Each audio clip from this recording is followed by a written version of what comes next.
Në fakt me qenë se po flasim për grupet e marginalizuar, ndër grupet ma të theksune që kanë këto të lashe ma të mdaja, kisha me qujtë kështu, janë grupet e komuniteteve nga radhët komunitetit Roma Shkali dhe Egjiptian, konsiderohen pak më të cënushëm, sepse potoj se nuk e kanë pas një vëmendje theksune të shtetit, pavarësisht infrastrukturës ligjore që edhe u përmend dhe asaj të kushtetutës gjithësisht njenit 57 dhe 58, ku fokusohet tek mbrojtja e interesave dhe promovimi i komuniteteve jo shumicë në vend. Ne kemi pa vazhdimisht potoj se një tick in the box në aspektin ku shteti provon me kriju dhe strategji të ndryshme për integrimin e këtyre komuniteteve, pavarësisht që ndoshta si shprehje integrim mu personalisht nuk më pëlqen, për shkak që këto komunitete nuk janë të riadhësuar në Kosovë, po kanë nevojë për një trajtim ndoshta si masa afirmative derisa ta ngrisin gjendjen e tyre dhe të trajtohen pastaj në mënyrë pak më të barabartë me shoqërinë, që deri me tani fatkeqësisht shohim që minimalisht kemi pas një mbështetje dhe gjendja e tyre vazhdon të jetë e brisht, sidomos në çështje jetike që ata ballafaqohen. Është absurde që të flasim për gjendjen e këtyre tri komuniteteve për një kandit ku ne vazhdimisht kemi përballje si zyre, sidomos zyret komunale për komunitete dhe kthim, ku fillimisht zyret si zyre janë mekanizma për cilën nuk e kanë një status të qartë, ndërkohë janë zyre kryesore që duhen mi mbrojt interesat e komuniteteve shumicë. Unë e them shpesh me humor zi, këto zyre kanë bet as mish as peshk, sepse janë në umbrellën e zyrës së kryetarit dhe nuk kanë pothuajse në për disa komuna dhe fare buxhet, ndërsa është adresa parë e komunikimit dhe që duhet mi shty problemet ose mi trajtu problemet që komunitetet Roma Shkali Egjiptian në tekst tashme qenë se po flasim për grupet marginalizuar, ata ballafaqohen. Mos flasim për probleme të shumta që e thash që janë bazike, duke nisë prej arsimit, ndoshta pak me fat qëndrojnë komuniteti Ashkali dhe Egjiptian për shkak që gjuha tyre është gjuha shqipe edhe kanë ma lehtë qasin në arsim, ndërsa për komunitetin Rom që në start bëhet një diskriminim, sepse të marrë parasysh që ata janë komunitet lingvistik në Kosovë dhe ata detyrohen në çfarë mënyre kudo që janë, varësisht prej zonës, për shembull nëse janë rrafshin e Dugaxhinit, ata detyrohen në shku me mësu në shkollë në gjuhën shqipe, sepse pavarësisht që nuk është gjuha tyre amtare dhe nuk është njëjtë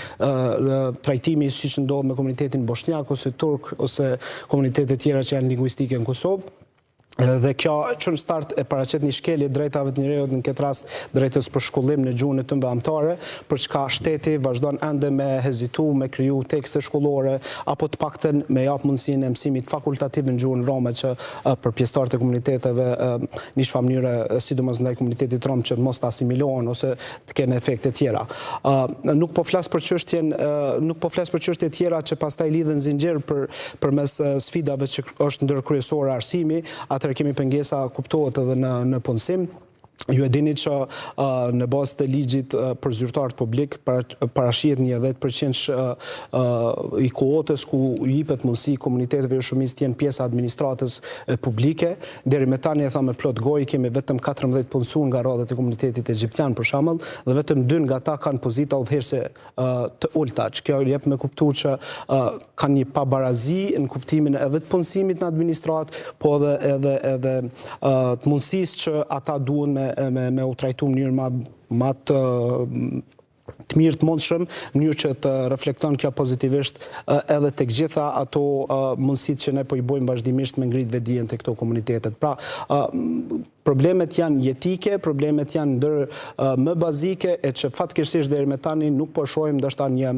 koncentrim serioz të reflektimit të shtetit në zhvillimin e pozitës dhe avancimin e pozitës këtyre tri komuniteteve. Faleminderit shumë, zotëri Shala, cila është çësia e institucioneve në raport me këto grupe të marginalizuar në Kosovë? Fillimisht do të më theksu një fakt që institucionet publike, shteti, ka përgjegjësi në raport me grupet të cilat janë më të cenueshme në raport me grupet e tjera. Dhe çfarë nënkupton kjo? Nënkupton domosdoshmërinë e marrjes së mosave afirmative që këto grupe me i botë të barabarta me grupet e tjera. Dhe edhe sipas kushtetutës,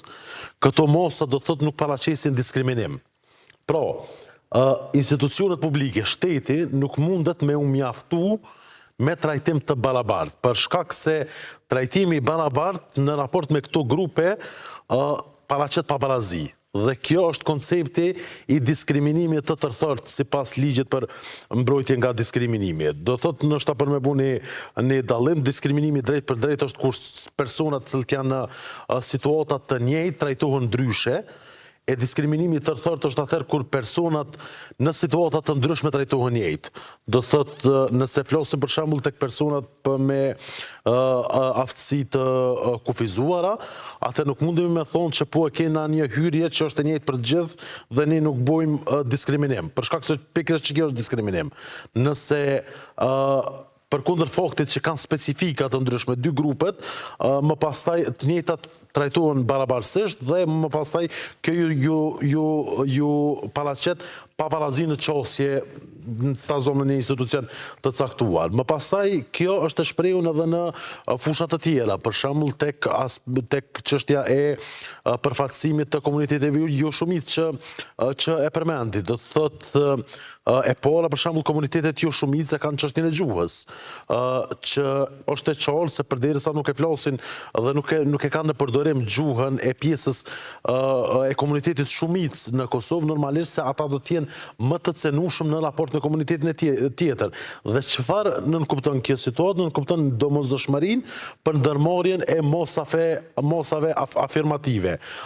Fillimisht duhet të theksu një çështje që disa numri më i madh i problemeve që u përmendën sot këto janë çështje që janë esenciale. Do thotë çështja e arsimit, çështja e çështjes në objekte të caktuara, çështja e infrastrukturës e tjera, janë çështje ekstremisht bazike, për të cilat do thotë të cilat çështje do duhet të ishin tani më të kryera. Ideja është se mosat afirmative duhet të ndërmerren në drejtim të asoj që barazia të jetë efektive, të jetë praktike. Nëse një komunitet i caktuar ka një përqindje të caktuar, parafersisht ajo përqindje do duhet të reflektojë edhe në administratë dhe pozita udhëheqëse e tjerë. Përderisa nuk e kemi këtë situatë, nuk është e mjaftueshme institucionit me thonë konkursi ka qenë hapur dhe ka qenë publik për të gjithë. Për shkak se mundësit e këtyre grupeve nuk janë të njëjta me pjesën tjetër, varësisht grupit, varësisht specifikave. Do thotë personat, për shembull personat e moshuar kanë nevoja më të veçanta sa pjesa tjetër, personat me aftësi të kufizuar, do thotë edhe tek personat me aftësi të kufizuara ka grupe të ndryshme që kanë nevoja specifike, paraplegjikët, tetraplegjikët, shurmëmecët e tjerë, që varësisht situatës në cilën gjenden, institucionet duhet me ndërmarrë mosa afirmative e para, po e ritheksoj, për me u asiguru shërbimet bazike që atyre u nevojitën, mirë po edhe tjetra që është shumë e rëndësishme është që të njëjtit me pas një përfaqësim praktik dhe efektiv në jetën publike dhe institucionale në Kosovë.